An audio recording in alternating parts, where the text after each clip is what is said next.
Hello. আজকে আমরা যেটা পড়ব এইটা হবে অসম্পূর্ণ প্রকটতা। অসম্পূর্ণ প্রকটতা অ্যাকচুয়ালি মেন্ডেলের সূত্রের ব্যতিক্রম। মেন্ডেল যে সূত্র আবিষ্কার করেছিল তার মধ্যে একটা সূত্র হচ্ছে প্রকট ও প্রচ্ছন্ন সূত্র। এই প্রকট ও প্রচ্ছন্নের সূত্রটা সব উদ্ভিদের ক্ষেত্রে প্রযোজ্য নয়। ঠিক আছে, যেমন একটা উদ্ভিদ হচ্ছে সন্ধ্যা মালতী। তো সন্ধ্যা মালতীর মধ্যে আমরা অসম্পূর্ণ প্রকটতা আজকে দেখব। তো আজকে আমাদের পড়ার বিষয় হচ্ছে অসম্পূর্ণ প্রকটতা।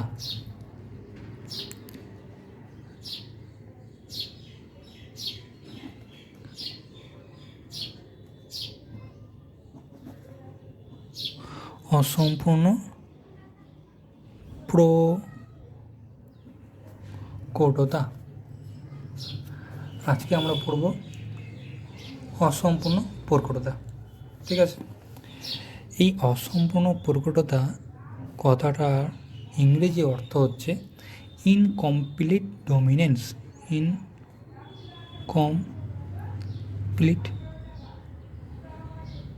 ডমিনেন্স অসম্পূর্ণ প্রকটতাকেই আমাদের ইংরেজিতে বলে ইনকমপ্লিট ডমিনেন্স।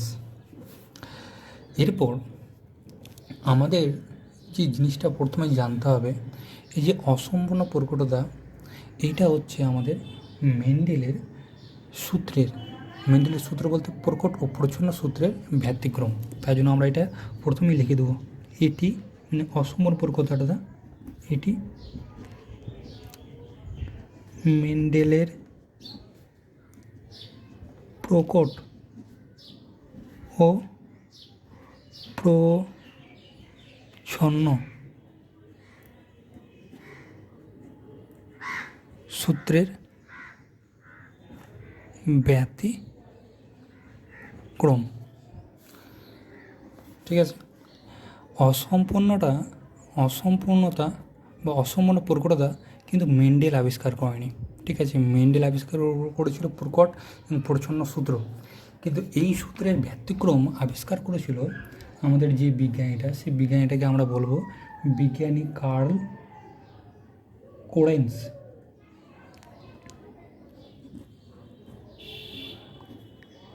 বিজ্ঞানী কার্ল কোরেন্স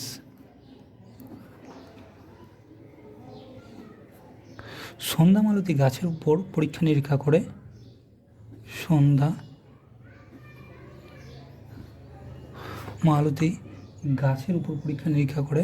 আমাদের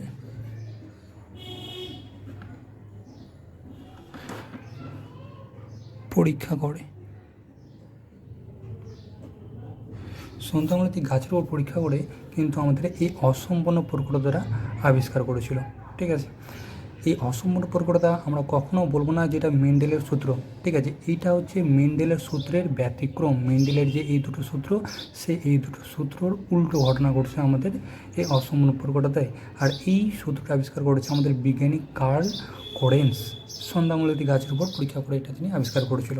ঠিক আছে, এর পরবর্তী আমরা যে জিনিসটা দেখব বা পড়তে হবে আমাদের, যেটা জানতে হবে সেটা হচ্ছে আমাদের অসম্পূর্ণ প্রকটতা কাকে বলে, আমাদের সেটা আগে দেখতে হবে। আমরা দেখব অসম্পূর্ণ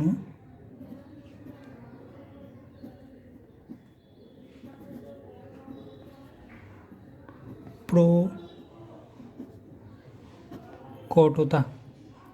এই যে অসম্পূর্ণ প্রকটতা, এই অসম্পূর্ণ প্রকটতা কাকে বলে আমাদের এখন সেই জিনিসটা দেখতে হবে বা বুঝতে হবে। ঠিক আছে, এই অসম্পূর্ণ প্রকটতা বোঝার আগে আমাদের একটু ছক দেখতে হবে। সেই ছকটা দেখে নিলে আমরা আরও ভালো করে এই অসম্পূর্ণ প্রকটতা কাকে বলে এই জায়গাটাতে লিখতে পারবো। ঠিক আছে, তো আমরা পরীক্ষাটাই চলে আসি ডাইরেক্ট। ঠিক আছে, এরকম জায়গা থেকে আমরা পরীক্ষাটা ধরো শুরু করছি। সন্ধ্যামালতী গাছের উপর পরীক্ষাটা আমরা ঠিক এরকম জায়গায়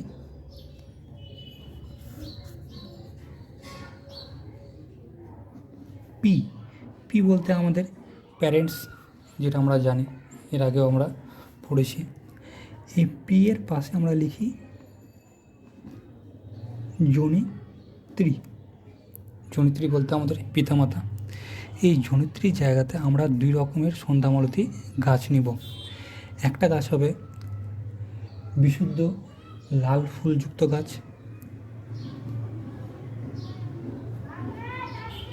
বিশুদ্ধ লাল ফুল সন্ধ্যামালতী গাছ। আর একটা নিয়ে নেব আমরা বিশুদ্ধ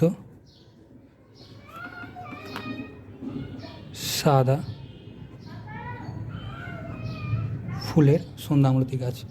সন্ধ্যামালতী গাছের মধ্যে আমাদের লাল ফুলও হয়, সাদা ফুলও হয়, ঠিক আছে। তো আমরা সন্ধ্যামালতী গাছের বিশুদ্ধ লাল ফুল এবং সন্ধ্যামালতী গাছের বিশুদ্ধ সাদা ফুল এই দুটো গাছের মধ্যে আমরা কী করব, সংকরায়ন ঘটাবো।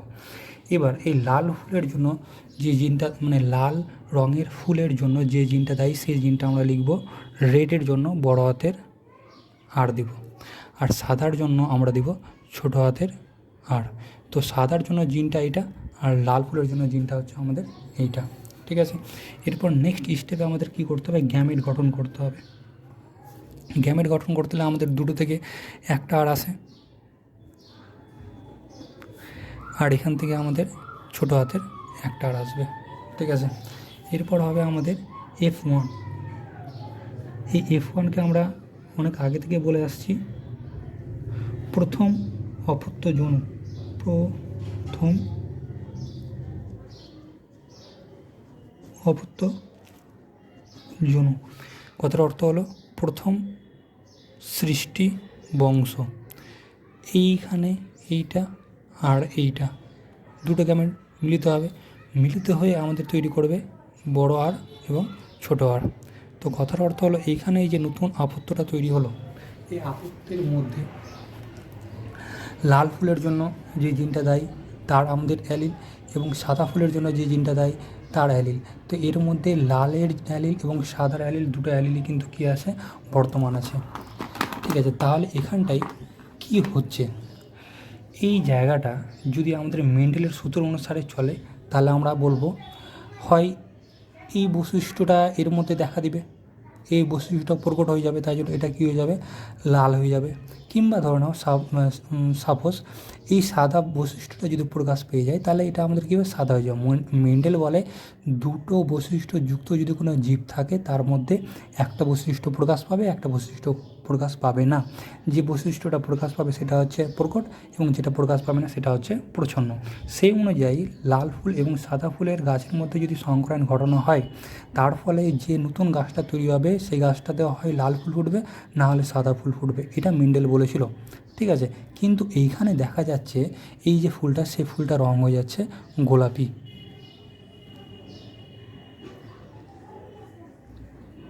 ফুলটা রং হয়ে গেল কি আমাদের গোলাপি। যখনই আমরা গোলাপি ফুল পেয়ে গেলাম তখন পরিষ্কার হয়ে গেল যে মেন্ডেলের প্রকট সূত্র বা প্রচ্ছন্ন সূত্র এখানে আমাদের খাটলো না।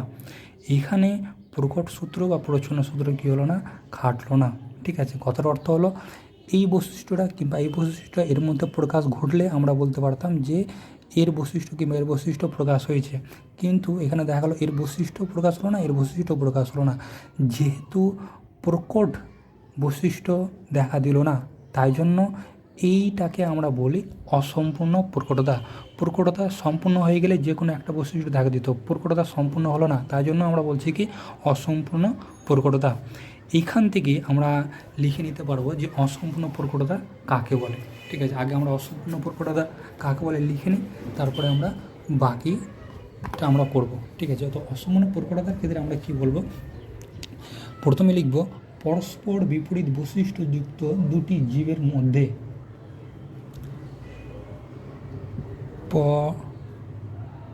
পরস্পর বিপরীত বৈশিষ্ট্য যুক্ত। যেমন আমরা এখানে দিলাম এটা একটা লাল, এর অপরে হচ্ছে কি সাদা, তো এরা পরস্পর বিপরীত এবং দুটো জীব, তাই জন্য আমরা বলছি পরস্পর বিপরীত বৈশিষ্ট্যযুক্ত দুটো জীবের, পরস্পর বিপরীত বৈশিষ্ট্য যুক্ত দুটি জীবের মধ্যে দুটি জীবের মধ্যে সংকরায়ন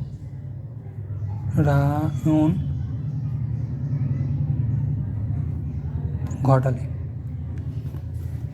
পরস্পর দুটি বিরোধ বৈশিষ্ট্য জীবের সংকরায়ন ঘটালে উৎপন্ন আপত্য জীব, আমরা এখানে লিখব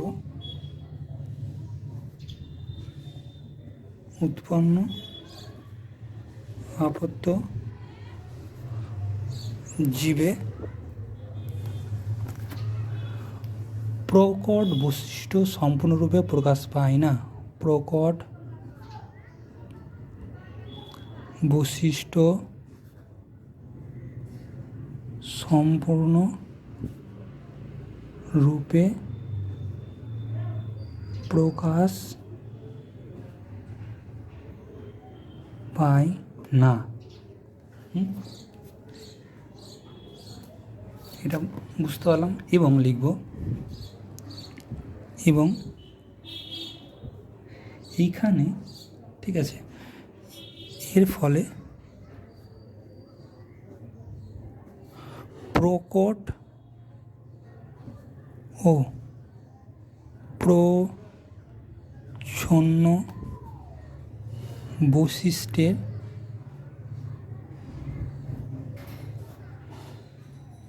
মিশ্রিত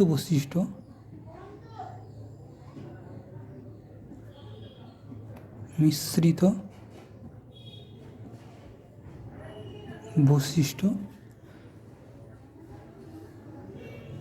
প্রকাশ পায়।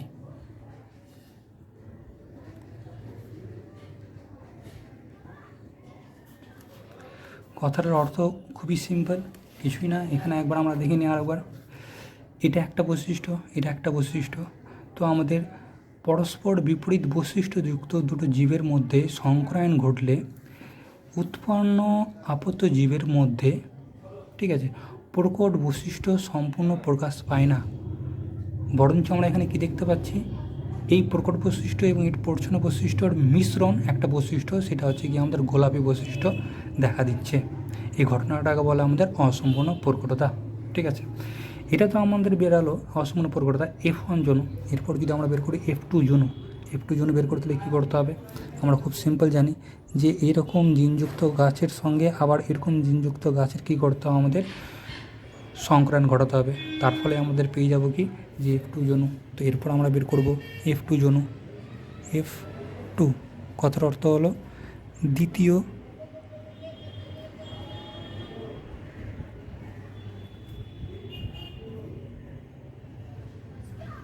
আপত্য জনু, যেটা আমরা নিচে লিখব। ঠিক আছে, এখানে আমরা দ্বিতীয় আপত্য জনুটা করব। এটা কিন্তু প্রথম আপত্য জনু, এটা একটু উপরে হয়ে গেছে, এটা কিন্তু প্রথম আপত্য জনু। এইটা আমাদের দ্বিতীয় আপত্য জনু। এখন আমরা দ্বিতীয় আপত্য জনুটা পড়ব। দ্বিতীয় আপত্য জনু করার জন্য আমরা এখান থেকে দুটো গ্যামেট পাবো, একটা বড় আর একটা ছোট আর। এইখান থেকে আমরা পাবো দুটো গ্যামেট, একটা বড় আর একটা ছোট আর।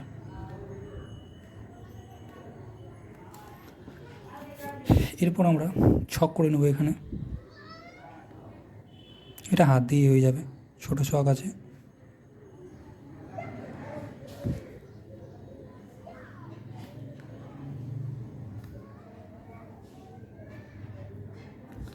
এটাকে এভাবে আমরা ক্রস করে দেবো। দুটো গাছের মধ্যে একটা গাছকে পুরুষ, একটা গাছকে আমরা ধরে নেবো স্ত্রী। এবার এটা যদি আমরা স্ত্রী ধরে নিই, এটা যদি আমরা পুরুষ ধরে নিই, তাহলে পুরুষ থেকে যে দুটো গ্যামেট সেটা প্রথমে আমাদের এখানে লিখব, এবং স্ত্রীর জন্য যে দুটো গ্যামেট সেটা আমরা এখানে লিখব। ঠিক আছে, এরপর কী করবো, আমরা গুণ করে দেবো। এটা এটার সঙ্গে গুণ করে আমাদের কী আসবে, এখানে দুটো আর। এটা গুণ করে কী আসবে, দুটো আর। এটা গুণ করে কী আসবে, বড় আর ছোটো আর। এই দুটো গুণ করে দুটো ছোটো আর। ঠিক আছে, তো এই F2 জনুতে এটাকে বলে আমাদের চেকার বোর্ড। চেকার বোর্ড এটা আমাদের F2 চেকার বোর্ড। এইখান থেকে আমাদের 4টে গাছ পেলাম। এই 4টে গাছের মধ্যে আমাদের বের করবো এরপর ফিনোটাইপ এবং জিনোটাইপ। তো আমরা এখানে লিখব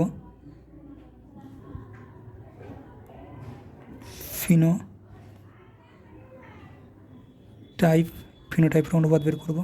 আবার লিখব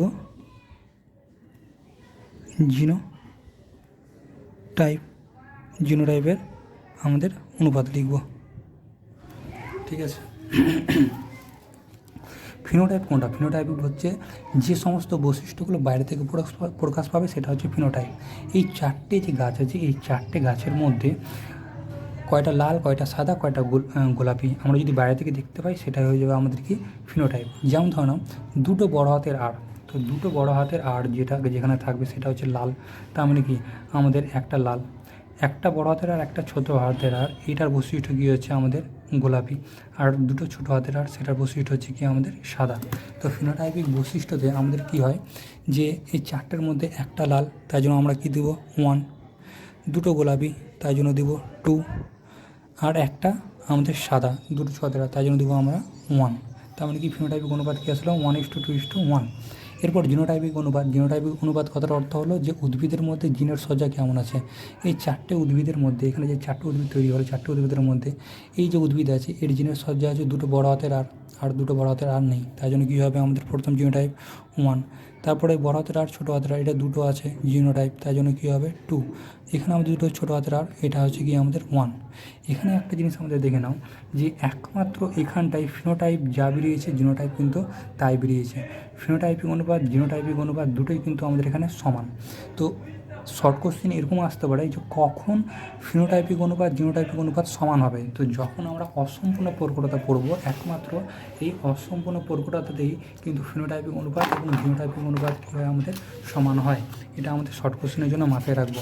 একমাত্র এই জায়গাতে ফিনোটাইপিক অনুপাত আর জিনোটাইপিক অনুপাত সমান, আর কোথাও আমরা ফিনোটাইপিক অনুপাত জিনোটাইপিক অনুপাত সমান দেখতে পাবো না। ঠিক আছে। এইখানটায় আমরা এবার মাথায় রাখবো যে এই যে আমাদের পরীক্ষাটা করেছিল সেটা হচ্ছে কি আমাদের সন্ধ্যামালতী গাছের মধ্যে এই যে গাছটা, সেই গাছটা হচ্ছে কি আমাদের সন্ধ্যামালতী গাছ। সন্ধ্যামালতী গাছের মধ্যে 3 রকমের আমরা ফুল দেখতে পাই। ঠিক আছে। সন্ধ্যামালতী গাছের মধ্যে আমরা 3 রকমের ফুল দেখতে পাচ্ছি, লাল, সাদা আর গোলাপি। সন্ধ্যামালতী গাছ ছাড়াও আমাদের আরও আরও কয়েক রকমের গাছের মধ্যে আমরা দেখতে পাই। যেমন ধরুন আর একটা হচ্ছে আমাদের স্ন্যাপড্রাগন।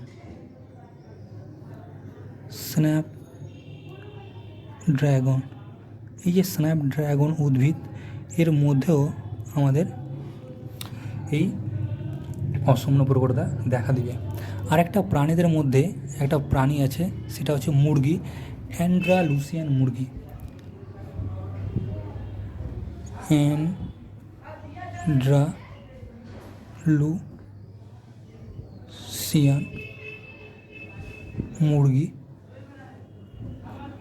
অ্যান্ড্রালুসিয়ান মুরগির মধ্যে আমরা এই অসম্পূর্ণ প্রকটতা দেখতে পাবো।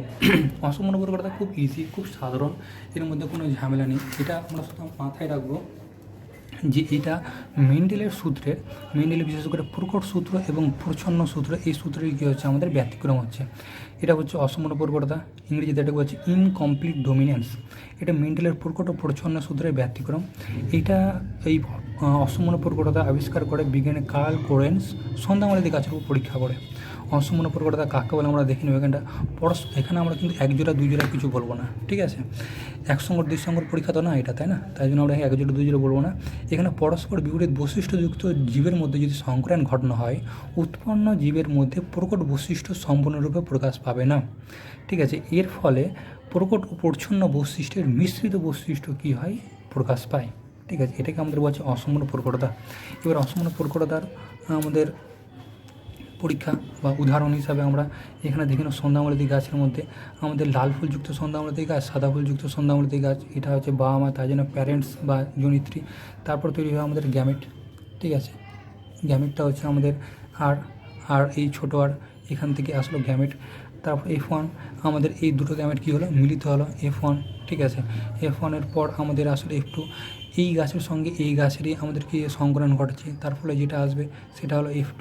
F2-র মধ্যে এই 4টে গাছ পাচ্ছি, 4টে গাছের মধ্যে আমাদের ফিনোটাইপিক অনুপাত 1:2:1 আর জিনোটাইপিক অনুপাত 1:2:1, ঠিক আছে। এই অসম্পূর্ণ প্রকটতা আবার আমাদের স্ন্যাপড্রাগন উদ্ভিদের মধ্যে দেখতে পাবো, আর প্রাণীর মধ্যে অ্যান্ডালুসিয়ান মুরগির মধ্যে আমরা দেখতে পাবো। এখানে শুধু আরেকটা জিনিস আমরা লিখে দেবো, এই যে এই জায়গাটা আমাদের ইতর পরাগযোগ হয়, ইতর পরাগ যোগ, ঠিক আছে। এটা সাদা গাছের ফুল, মানে এটা লাল গাছের ফুল, এটা সাদা গাছের ফুল, দুটো আলাদা গাছের মধ্যে পরাগ মিলন হতে হলে সেটাকে আমাদের ইতর পরাগ যোগ বলে, ঠিক আছে। এবং এই জায়গাটাতে আমাদের একই রকম দুটো গাছ এরকম করে আমরা লিখতে পারি, কিংবা এটা লেখার পর পাশে আমরা স্বপরাগ যোগ লিখে দিতে পারি। ব্যাপারটা একই রকম, একই, এই গাছটার সঙ্গে এই গাছেরই সংক্রাণ ঘটাচ্ছি, ঠিক আছে। সেটা আমাদের স্বপরাগ যোগও লিখে আবার এরকম করে আমরা লিখতে পারি, কোনো সমস্যা নেই, ঠিক আছে। তাই এখন আমরা যেটা বললাম সেটা হচ্ছে আমাদের অসম্পূর্ণ প্রকটতা। অসম্পূর্ণ প্রকটতা খুব ইজি মনে হবে, ঠিক আছে, খুব ছোটও আছে, ঠিক আছে। এটা ভালো করে পড়বো, ভালো করে বুঝবো, এটা যেন আমাদের ভালো করে লিখতে পারি, সেই এই জিনিসটা আমরা মাথায় রাখবো, ঠিক আছে।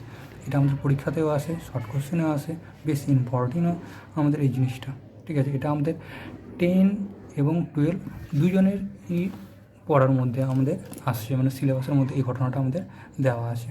তো আজকের জন্য আমাদের এতটুকুই।